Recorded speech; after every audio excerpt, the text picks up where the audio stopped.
Oh, man. What's up, y'all? And this is going to be a stop and start episode of Stating the Obvious, because I'm working on the pile on the floor,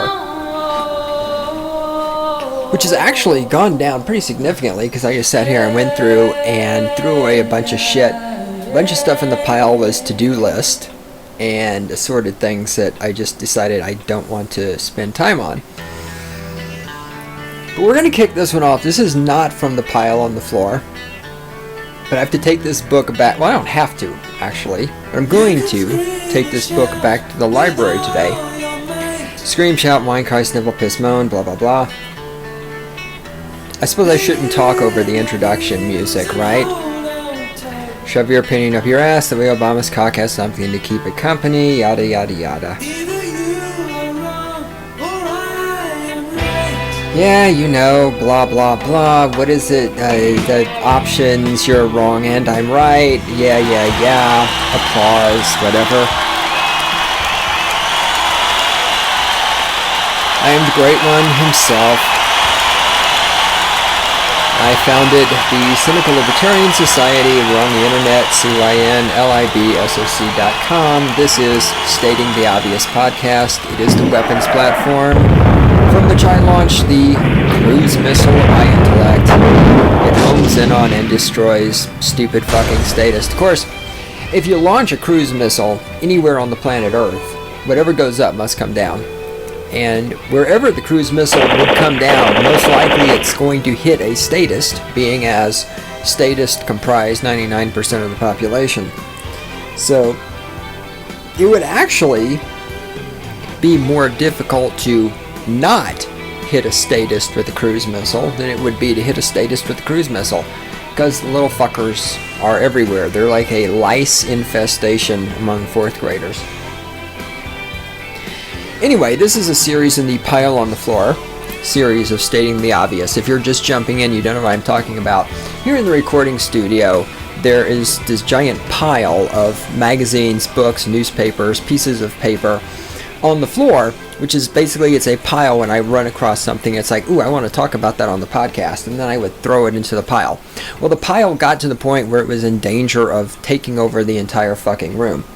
And normally, for recording an episode of Stating the Obvious, the lovely and adorable Randy would be here with me, but she's not here because in the pile on the floor, what I do is I stop the recording, which I normally don't ever do. I go through the pile till I find something I'm actually wanting to talk about, and I talk about it, then I pause the recording, and then I throw it in the trash, and I kind of keep on moving, trying to get the pile off the fucking floor, so that I can talk about other things, because I have a shit ton. I've got about a 40-page computer document filled with notes about things I want to talk about,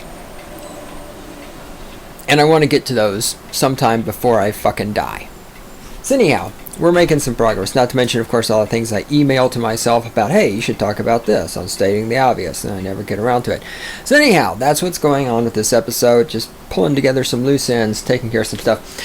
Anyway, back to the point. There's a point. The point is, I want to read to you from this book that I'm going to take back to the library today. This book is written by Dave Barry, and if you don't know who Dave Barry is, then I feel sorry for you. You need to find out immediately.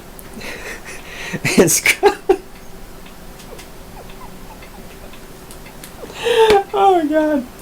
Whew.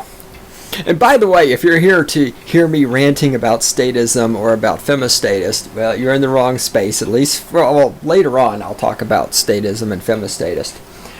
But right now, this book is called You Can Date Boys When You're 40. The subtitle is Dave Barry on Parenting and Other Topics He Knows Very Little About. Dave Barry is fucking hilarious. For those of you who don't know who Dave Barry is, he's a fucking humor writer. This book is absolutely fucking devastatingly funny. I had forgotten how funny Dave Barry is. The least funny part of the book was the final chapter where he talks about a visit he took to Israel with his wife and his daughter. Apparently his wife is Jewish. And it's not that it wasn't funny, it's just that he was attempting to tell a coherent story about the time they spend in Israel and make it funny at the same time. And so, of course, trying to tell a coherent trying to tell a coherent story and be funny at the same time, the fact that you're trying to tell a coherent story limits some of your options for humor. I mean, it's still very interesting and insightful and funny, just not as funny as the rest of the book. And we've all heard, the expression about the book made me laugh out loud, whatever. Well, anyway, this is hilarious. I just want to jump in. I want to read some of this. Why? Because I can, and because it's really fucking funny, and because I want you to go read this book. Okay? Because remember, fellow anarcho-capitalist, we cannot sit around every fucking moment of our life whining about statism. We have to... That was me adjusting the microphone.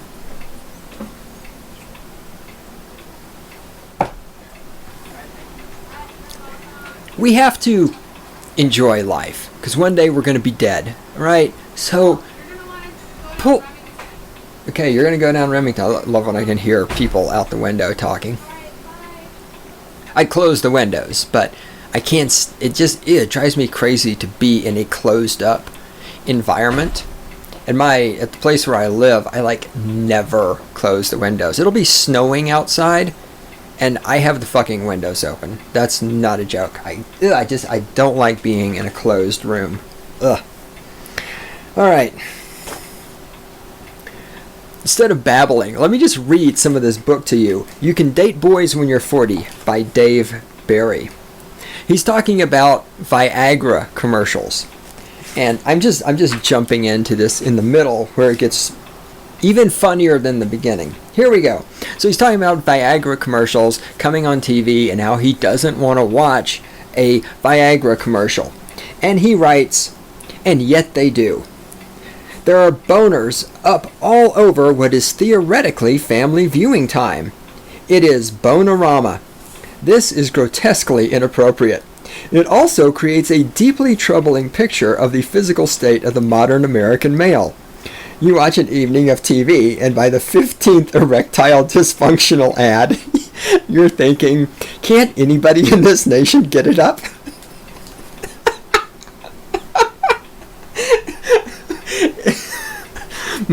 Inevitably, if you're an older guy, you start to wonder, could this happen to me?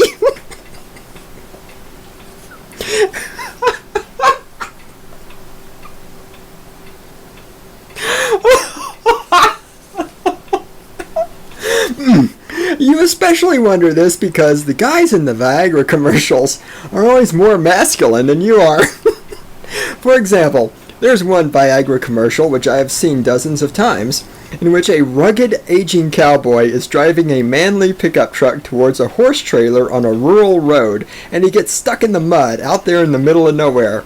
Is he daunted? No, he is not. The announcer says, quote, "You've reached the age where you don't back down from a challenge," unquote. For the record, this statement is 100% pure bullshit. It is the opposite of true. The older you get, the more likely you are to back down from a challenge. If you want scientific proof of this, go to YouTube and search for any variation of the phrase, quote, "shoot bottle rocket from ass," unquote. And this will turn up many videos of people attempting to shoot bottle rockets from their asses. It goes without saying.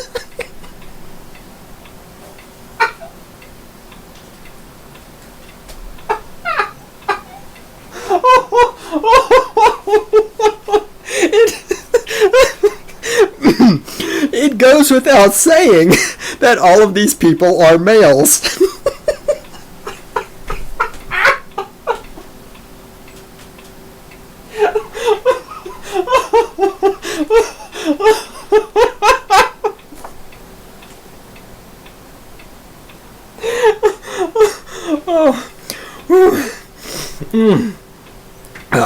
But more to the point, they are all young males.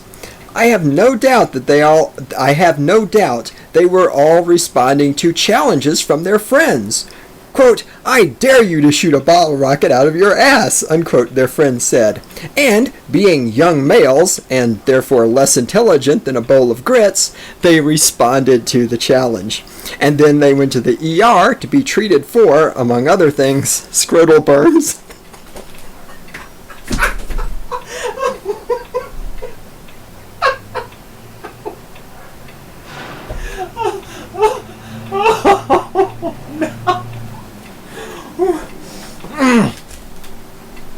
Here is my challenge to you.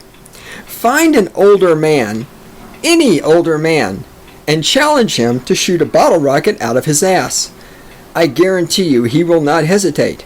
He will immediately back down.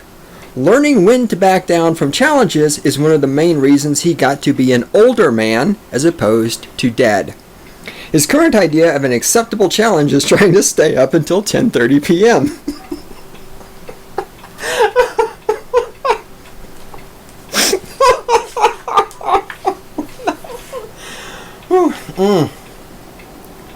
And for the record, if an older man has trouble getting a boner, he will not view that as a challenge any more than he will view a tapeworm or hemorrhoids as a challenge. He will view it as a medical problem. But getting back to the cowboy in the Viagra commercial, he gets out of his stuck pickup, opens the doors to his horse trailer. The announcer says, "This is the age of knowing how to make things happen. So why would you let something like erectile dysfunction get in the way?" And then, by gum, the cowboy doesn't let it get in his way. In the very next scene, there are two horses hitched to the front of the pickup, and the cowboy, thanks to the miracle of Viagra, is having sex with both of them. No, that does not happen. At least not during the commercial. Of course, we don't know what happens later when the camera is off. We cannot say for certain how the cowboy expresses his gratitude to the horses for towing his truck. We do know that it gets lonely out there.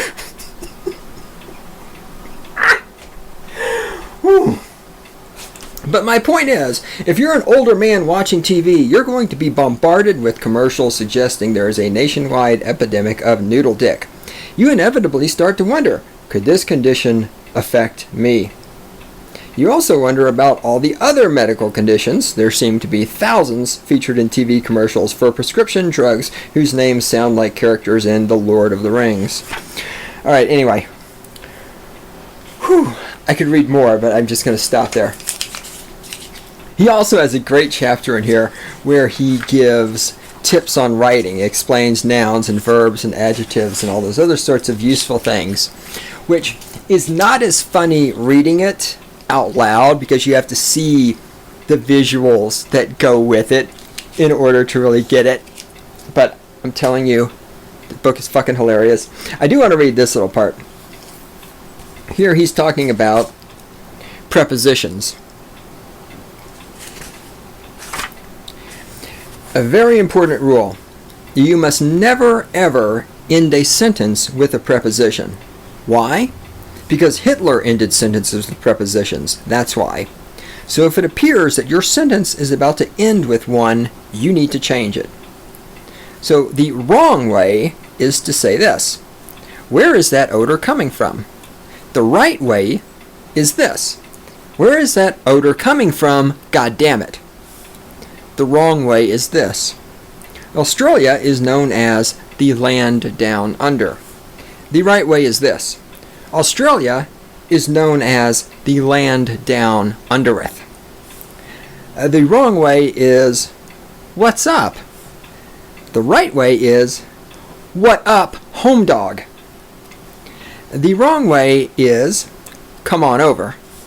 The right way is, come on over, goddammit. Anyway, Dave Barry, any of his books are fucking hilarious. But you can date boys when you're 40. Fucking funny. It must be funny, otherwise I wouldn't have taken time to talk about it on this podcast. So what I'm going to do now, I'm going to stop the recording, and actually, I'm going to be back to finish this. Who knows when, because I actually need to eat food, and then go to the library. And I have to go drink beer. And then I'm going to come back, and I'm going to finish up this episode of Stating the Obvious with this giant pile of shit that's come off of my floor. So next time you hear my voice, I will be, not drunk, but I'll have had 2, maybe 3 glasses of Guinness, and I'll be fairly happy. It was, and here in the People's Republic of Fort Collins today, it was nice weather this morning. Nice and overcast. I actually went out running. I was trail running at noon, and it was not hot. Unlike, what was it, yesterday? It was yesterday. Yesterday was fucking hideous. Global warming was coming to visit us. Alright, anyway, stopping, and I will talk to you people in what for me is going to be about 4 hours from now. What for you is just, you're mere seconds away from the next piece of incredible wisdom or bullshit that spews from my mouth.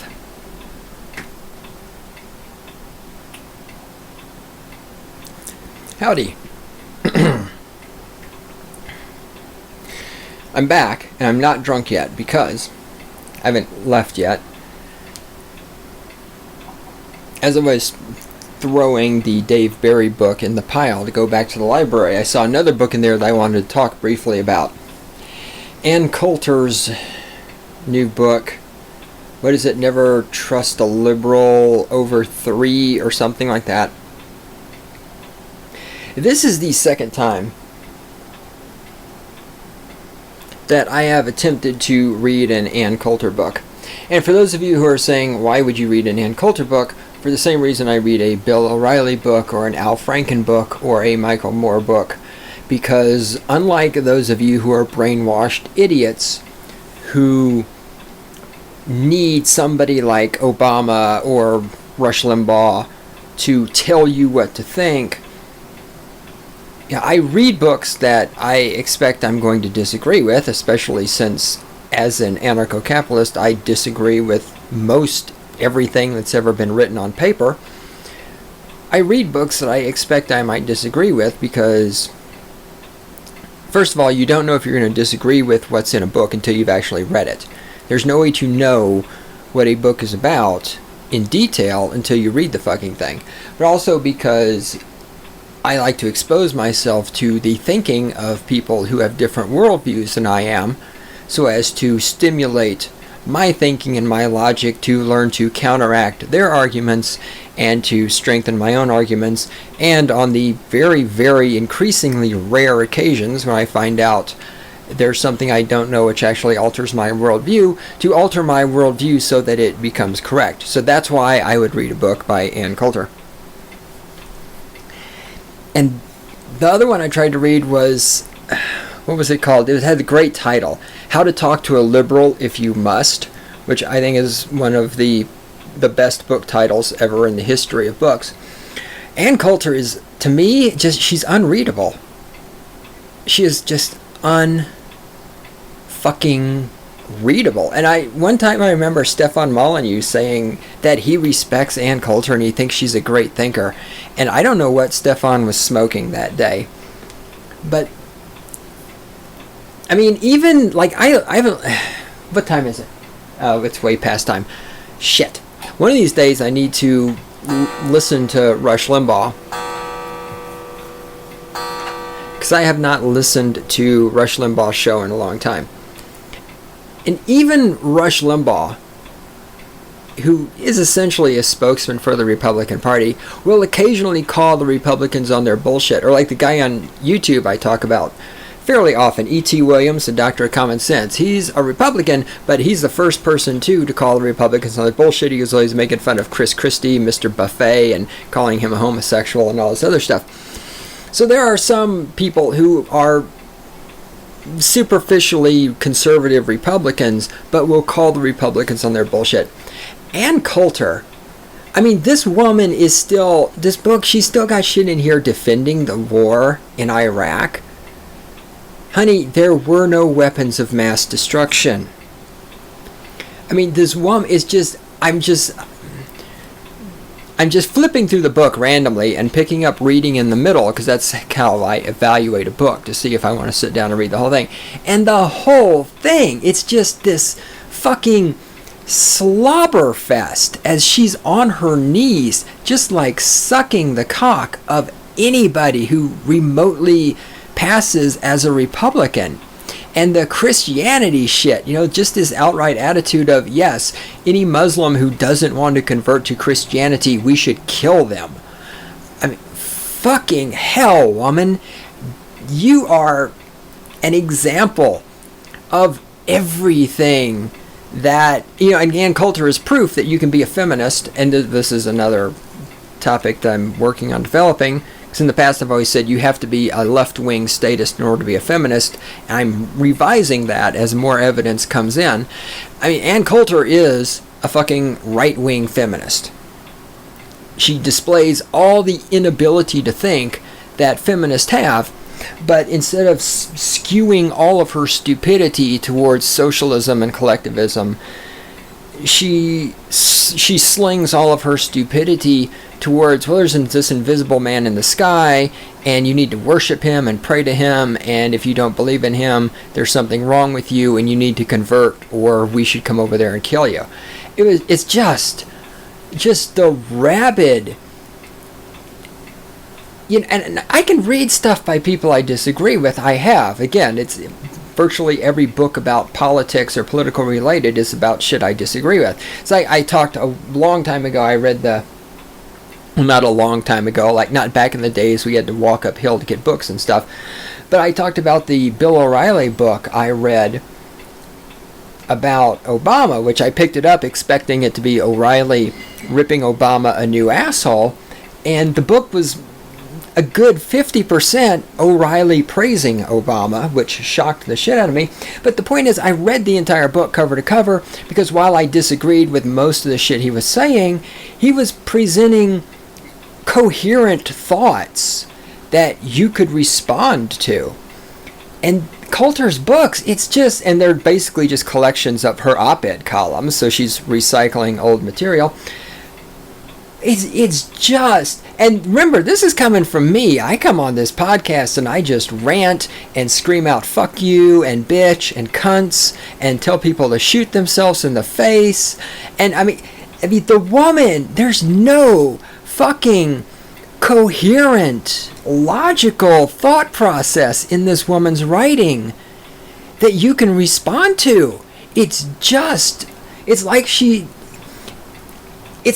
got, her writing is done by those manatees that write Family Guy, right? The South Park reference. Those of you who don't watch South Park have no idea what I'm talking. She just takes random words and throws them together and then sticks in Republican and Democrat now and then and God, and it's just like, the fuck are you talking? It's incoherent.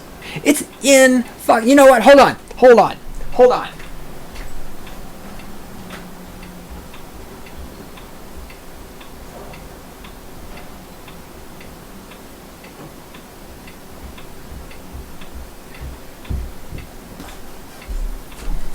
Alright, I'm back. Hold on. I have the book in my hand with the photoshopped and airbrushed photo of Ann Coulter on the front. Trust me, her skin is not that smooth in real life. I'm going to randomly open to a page. Oh, and there's a whole chapter in here where she talks about science. Ann Coulter, a woman who believes there's an invisible man who lives in the sky.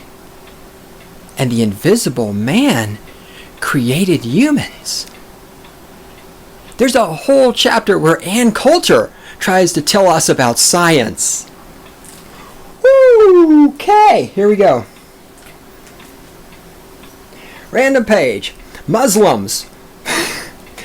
Random page. A little bit of Muslim hatred. I love it. I love it when religious people attack other religions. Look, if you're religious, there's only two religions that are so far wacky that you get to There's only two other ideologies that, as compared to your religious beliefs, are so wacky that you get to attack them. Scientology and atheism. Other than that, I fucking hate it when religious people make fun of Mormons. Those Mormons, their religion is so stupid. Oh. Oh, but your religion is so fucking intelligent. Yes, you see, your religion, your invisible man in the sky, makes total fucking logical sense. But oh, those Mormons, their invisible man in the sky, he's really wacky. We're gonna make fun of them. If you are religious, that's it. Scientology and atheist are the only other ideologies, religious, I guess atheism is a non-religious ideology. Those are the only other ones you get to make fun of. Christians making fun of Muslims, you fucking morons worship the same fucking God. How fucking stupid are you? You're Ann Coulter stupid. That's how stupid you are. I mean, alright, here we go. Muslims, we do that on first dates. This is from April 29th, 2009. Shit's falling on the floor. Like I said, recycling old stuff. Without any pretense of an argument, which liberals are neurologically incapable of. Oh, a liberal joke! Oh my god, that's so funny! Oh! The mainstream media are now asserting that our wussy interrogation techniques at Guantanamo constitute torture and have irreparably harmed America's image abroad. Only the second of those claims is true. President Obama's release of the Department of Justice interrogation memos undoubtedly hurt America's image abroad, as we are snickered at in capitals around the world where they know what real torture is. The Arabs surely view these memos as a pack of lies. What about the pills Americans have to what? What about the pills Americans have to turn us gay? So that's the first two paragraphs. She's saying America has been humiliated because we are not sufficiently, by we I mean the government, not sufficiently torturing people. And of course, most of the people in Guantanamo Bay probably haven't done anything. They're just there because they had brown skin, and they're put there by the government, which is of course a totalitarian dictatorship, blah, blah, blah. Yeah, and then there's this joke, what about the pills that Americans have to turn us gay? I mean, so a gay joke? I mean, what does that have to do? Again, I rip on the fucking homosexual, the LGBTMYMXYZ plural, I'm sex positive, transgendered, fey. I fucking rip on these people all the fucking time because they want my fucking money and they want to force me to accept them with their laws. But I mean, it's just this meaningless gay joke in something about torture. I mean, what? It's in fucking coherent. I mean, I get it's coherent in the sense that she hates Muslims. I get that. She thinks that more Muslims should be in Guantanamo Bay and they should be tortured more intensely. I mean, I get that. She's a fucking sick, sociopathic bitch.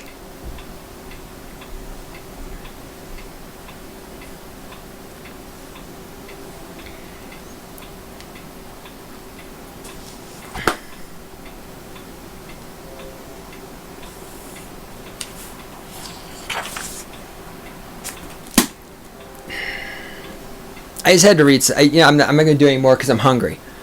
I don't know. Should I keep? Maybe I should keep this book and make fun of it some more. It's just, you know what? Honest to God, Ann Coulter is just. She's not worth it because the entire book is just her, and it's just. All right. Anyway, I'm just going to shut up and go eat food. But if you can stomach your way through an Ann Coulter book, you're a bigger man than I am.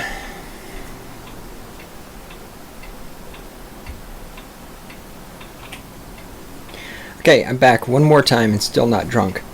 While I was eating, I'm currently watching a DVD series I got from the library called Journey of the Universe, which is moderately interesting. They started off talking about the formation of stars and the universe, all this other stuff. Now it's progressing through life, yada, yada, yada. And it's done by some kind of left-wing organization, although it's in association with some kind of religious organization. But anyhow, now remember, I just talked about Ann Coulter, science. I ripped on her for making an unnecessary gay joke, even though I make fun of homosexuals when I think it's appropriate. Keep all that in mind because I'm about to do it. So this movie, parts of it, I'm not going to explain everything. Some of it's interviews, some of it's like a movie where there's this guy trying to be Carl Sagan, trying to be like Cosmos. And so he's talking, and he's like this, and he's so gay. Oh my God, it's just, he's so gay. And I don't mean homosexual. I mean gay. He's just so left-wing gay. And he's talking about how are we going to explain the wonders of the earth to our children. And I'm thinking, well, we're not going to do it in public school because public school is a fucking failure. As I will talk about. The thing that's on the very top of the pile that I'm going to talk about when I continue this podcast is about how children are becoming less and less creative. Okay, so we're not going to explain anything to them about the earth via public school because public school is a fucking failure. We're not going to explain anything to their parents because most of the kids these days don't have fathers, thanks to single mothers, and their mothers are fucking worthless. As I've said before, every rapist had a mother. Every sociopath had a mother. Every politician had a mother. Every mass shooter had a mother. Every kid who walked into a school and shot up his schoolmates had a mother. So women are obviously completely fucking incompetent when it comes to raising children. So God, I don't know. How are we going to explain this to our children? But wait, that's not the important part. Because here we're going to contrast the left-wing version of science with the right-wing version of science. So the really gay guy, he says,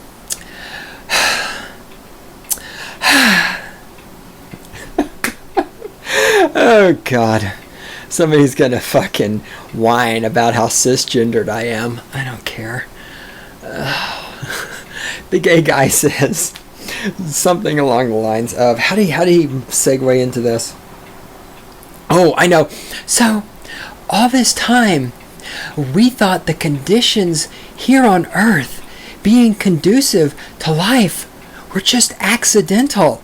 That should be your cue. Whenever somebody says, well, we used to think that conditions on Earth for supporting life were accidental, that's a warning. Okay, when right-wing people say that the conditions on Earth are not accidental for supporting life, God made it this way. That's the right-wing version of conditions on Earth capable of supporting life are not accidental. Is God made it. Now, here's the left-wing version of conditions on Earth being capable of supporting life are not accidental. This is, and that's why when atheists make fun of religious people, I'm like, you do realize you're a statheist. You do realize that your fucking belief system is just as stupid as theirs, because here's what you believe. He goes on to say, he says, the Earth used to be warmer when the sun was hotter, but the Earth drew the carbon dioxide out of the atmosphere so that the Earth could cool off. And what if the Earth is maintaining conditions on Earth so that they will what he said? What if the Earth is maintaining conditions on Earth so that life can continue to exist here? Yes, because you see, the left-wing version of science isn't that God created Earth to support life. No, the left-wing version of science is that the Earth regulates itself so that the conditions here are perfect for life. Because you see, the Earth is a living creature. The fucking wackoism. The fucking wackoism. Now, is the Earth an ecosystem which is balanced, it has checks and balances, and things interact and things are intertwined? Yes, of course. But the idea that the Earth, and is the Earth self-regulating? Well, it is in a sense. I mean, there's a system, and there are things where one thing goes up, another thing goes down, things shift over here, things shift over there. It's self-regulating, obviously, to anybody who's not stupid. That's why this podcast is called Stating the Obvious. Within a band, right? The Earth, we don't wake up one morning and it's 200 degrees and then a week later it's negative 100, right? The climate of the Earth and the things happening on the Earth are regulating of themselves, self-regulating within a particular climate, right? Antarctica isn't well, I was going to say Antarctica isn't a desert. Actually, technically it is a desert because there's not a lot of rainfall because it's Antarctica. There's no fucking rain. Okay, but Antarctica doesn't fluctuate between being a sheet of ice, covered with a sheet of ice, and covered with a tropical forest. Of course, the fucking Earth, it is a system, a dynamic system, which regulates itself. But the idea that the Earth is specifically regulating conditions so that life can live here. Right? They haven't outright came out and said yet that the Earth is a conscious being, but they're hinting at it really strongly. And it's going to crop up somewhere in all of this. The guy, he's going to say, what if the Earth is actually a sentient being? And to know that we're not just living on the Earth, but we're living with the Earth. You know, of course, the left-wing status, well, you're in favor of pollution. No, I'm just not in favor of stupidity. Let us recognize the dynamic climate and the planet Earth and the climatary cycles and the geological and the plate tectonics and all this stuff. Let us recognize these things for the amazing, for lack of a better word, miracles that they are, and how fortunate we are that they happened, otherwise we wouldn't be here, yada, yada, yada. But the idea that the Earth is consciously doing this so that we can live here is just as fucking stupid as the idea that God made conditions this way for people. Fuck!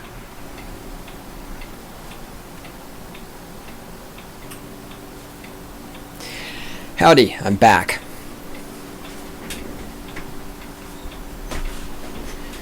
It's 7:30. Only had 2 glasses of Guinness, so I'm not exactly drunk. If you were expecting high entertainment, it's not going to happen. Sorry about that. Speaking of entertainment, so I get back, I'm checking the email, and local movie theater sends out mailing, blah, blah, blah. I watched a trailer for a movie that's playing there, which is called Snowpiercer. Dystopian science fiction, which I generally like. I like dystopian stuff. I've talked about this before, and here I'm going to talk about it again. It's like I'm a broken record. I just repeat myself over and over and over. The plot of this movie, which I got from reading the description and watching the trailer. So, it's in the near future.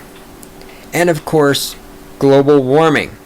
And there's some kind of global warming experiment that goes wrong. And the planet is covered in ice and snow. Snowpiercer, name of the movie. Everybody left alive on the planet Earth, wait for it, is on a train. Train, T-R-A-I-N. Choo-choo. A train. Now, don't ask me who's maintaining the tracks, because the train is moving. The entire planet Earth covered in ice and snow, except, of course, where the train tracks are. The train tracks that are somehow or another being maintained well enough for a train to run on them. So the train is running. Now you say, but great one, wouldn't the train run out of fuel? No. It's a nuclear-powered train. No, just kidding, because you see, nuclear power is evil. No. The train engine is run by a perpetual motion engine. So the train will never stop. And of course, the people on the train worship the engine. It's referred to as the perpetual engine. Now, of course, like all modern dystopian movies, ultimately what this movie is, of course, the evil. You know what's coming next. The evil rich people. Because you see, the rich people live a life of luxury. On this train, they're at the front of the train, closest to the sacred engine. There's this one shot of all these women sitting in the beauty parlor with their heads, with the hair dryers down over their head. Yeah. So all the rich people live at the front of the train, and it's beautiful and clean and well lit, and they all have perfect hair, and they all have makeup. Don't ask me where they get the makeup from. Maybe they stop at a depot along the way. Maybe there's still some Walmarts out there near the train tracks. I don't know. Because think about it. Before the global warming experiment disaster happens, if you built a train that had a perpetual motion engine on it, you would obviously stock it with makeup and hair dryers in a beauty salon, right? I mean, that's really fucking obvious. Now, of course, the poor people, they live at the tail of the train. And of course, where they live, it's dirty, although where the dirt came from, I don't know, because all the dirt on the planet Earth is buried underneath snow and ice. And it's dark because apparently, while there's a plethora of light bulbs at the head of the train, apparently there are no light bulbs to be spared at the tail of the train. Everybody in the back wears black, of course.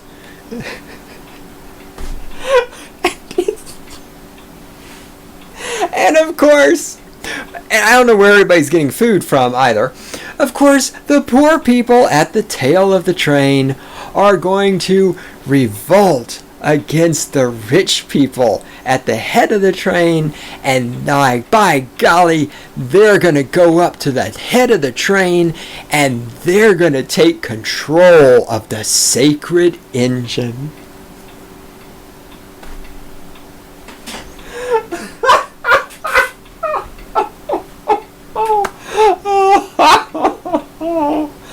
Oh, you fucking stupid people. It just never stops amazing me. It's like I talked about multiple times with the TV series Spartacus, which for anybody just coming in, Spartacus is so brilliant. God, I love that series. Spartacus. The fourth season, the final season, was not, in my opinion, quite as good as the rest. But then again, I mean, the first season of Spartacus, and then the second season, which actually took place before the first season, which they called 1.5. I still don't know why they didn't call it 0. What the fuck ever. The first 2 seasons of Spartacus just set the bar so high that there was no way they could keep that level. You stupid people just love watching television and movies where the poor people rise up against their rich oppressors. And yet, in reality, when the rich people say, take off your clothes in the airport and let us strip search you, you do it.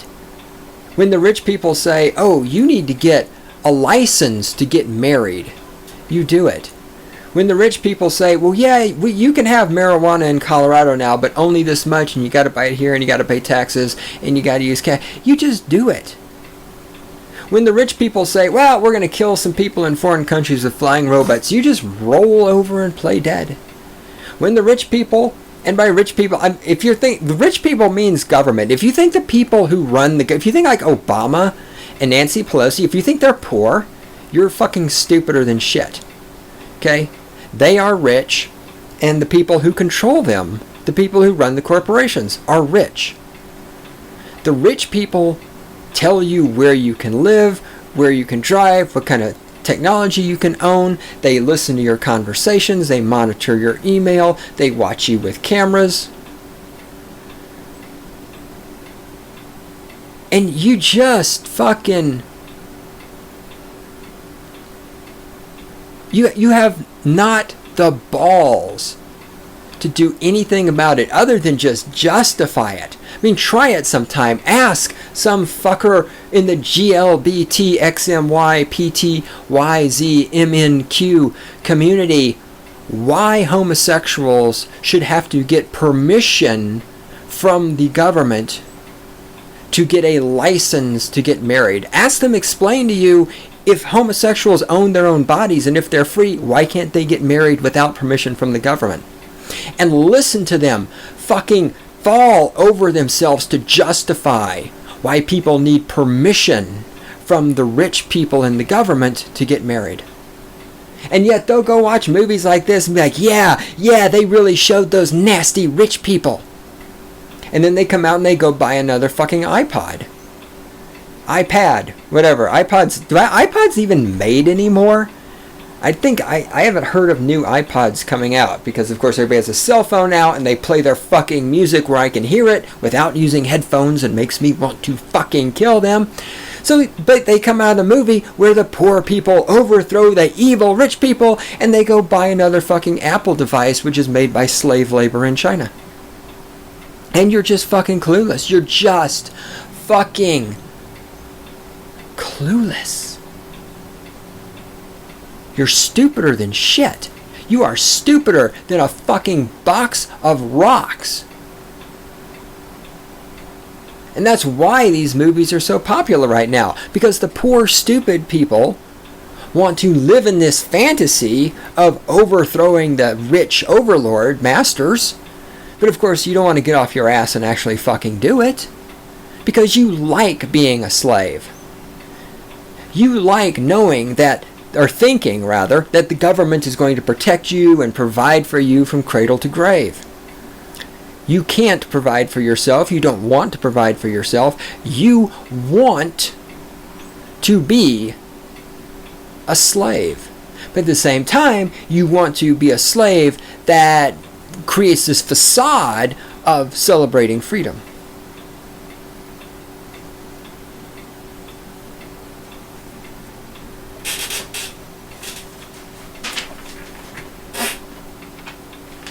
Enough of that. Let's roll into the first thing, because I promised you this. Talking earlier, I promised you that I was going to talk about the decline of intelligence in the younger generations. This is from some magazine. Oh, this is from this week. This is from, holy shit, September 16th, 2011. This has been laying on the floor in the recording studio for almost 3 years. Welcome to my world. Okay. The decline of thinking outside the box. While IQ scores are indisputably on the rise, American creativity levels are bottoming out. Analysis of the results of the Torrance test of creative thinking suggests that the creative abilities of American children have been spiraling downward for almost 20 years. Torrance test analyzed young children's ability to come up with original ideas and put them into practice.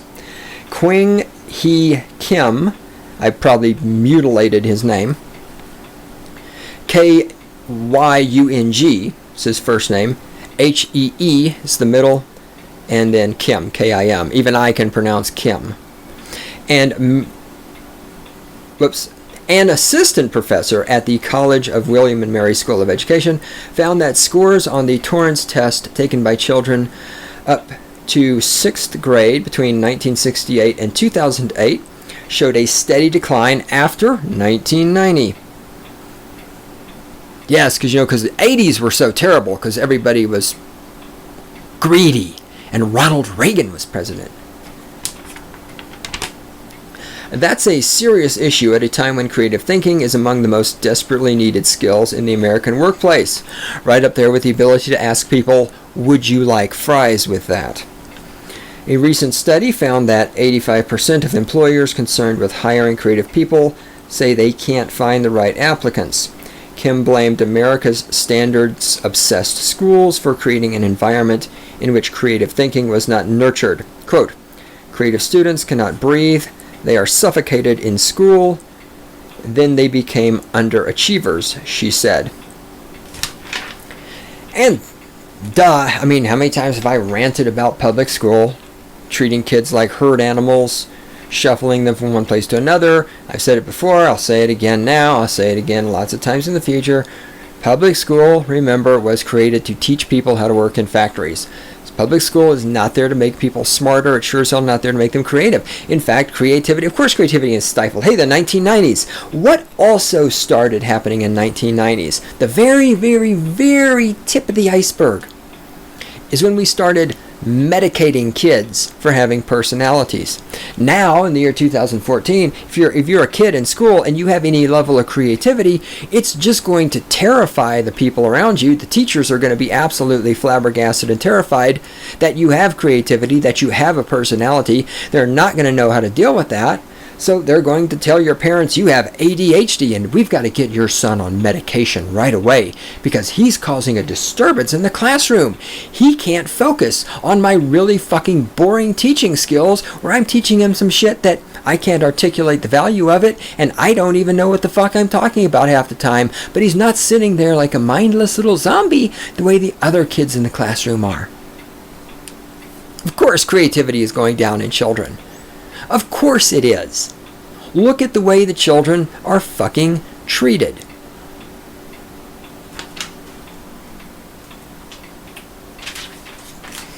I'm going to do a little more research on this Torrance test of creative thinking thingy and see what other data can be gleaned from that. There's not really enough time to talk about anything else. I just throw out a few random things. I went to the library today and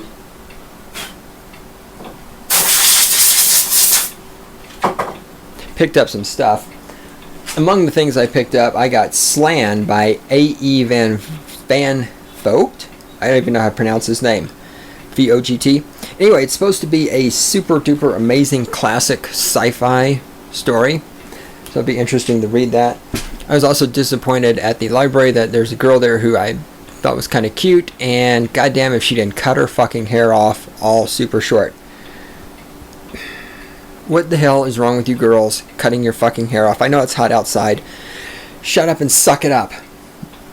And I also got Outer Limits.